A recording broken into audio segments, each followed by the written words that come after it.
Tony wasn't happy. In fact, that year there was a infomercial convention, and my infomercial had literally right before the conference knocked him off the air for 3 months. And Tony was there. He was standing in the hallway, and he was talking to somebody in the hallway.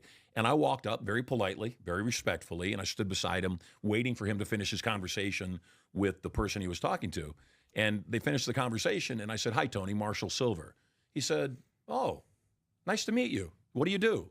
And I looked at him and I said, "You know what I do," because we knocked him off the air. And so he did know.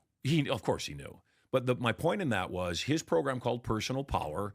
Once again, we know what power is. We know what personal is. So I wanted to do a show called Passion, Profit, and Power. And the reason I wanted to call it Passion, Profit, and Power is I knew that I couldn't get sex, money, and power on the air, that they wouldn't run the show. And so I did Passion, Profit, and Power.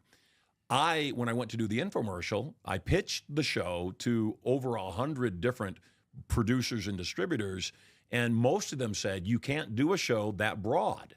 You got to do a show about relationship, or do a show about money, or do a show about, weight loss. You cannot do a show about all those topics." And I said, I'm doing a show about all these topics because I want something broad.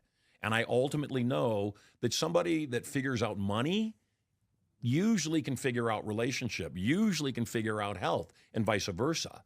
If they can transpose the discipline that they created to produce a result in one area, then they should be able to produce a result in another area. You said communication and persuasion, and I'm not deep in this world, but explain what that means to you, and what, people talk about NLP as like this evil thing. So tell me about persuasion and communication and the tools you're using within it. I don't know of any of those people that call NLP evil. I certainly have heard people, "Get behind me, Satan," to me as I walked by, and my response is, "Well, may God bless you too." And you judge which one might be living closer to the terms.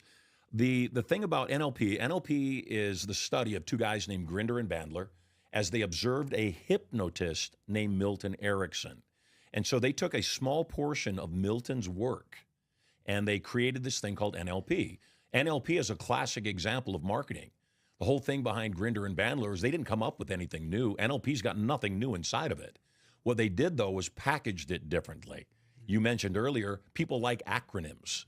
Because people like acronyms, they knew if they created this new technology, they could sell something, which was hypnosis, that people that thought hypnosis was old school or against their religion or fake or any of the above things, they could bypass that. So smart marketing on their part, yet kind of confusing to the general public as to exactly what that was. Because NLP's become kind of like this, like the standard. Oh, I'm trained in NLP XYZ. It's just that, right? It's that.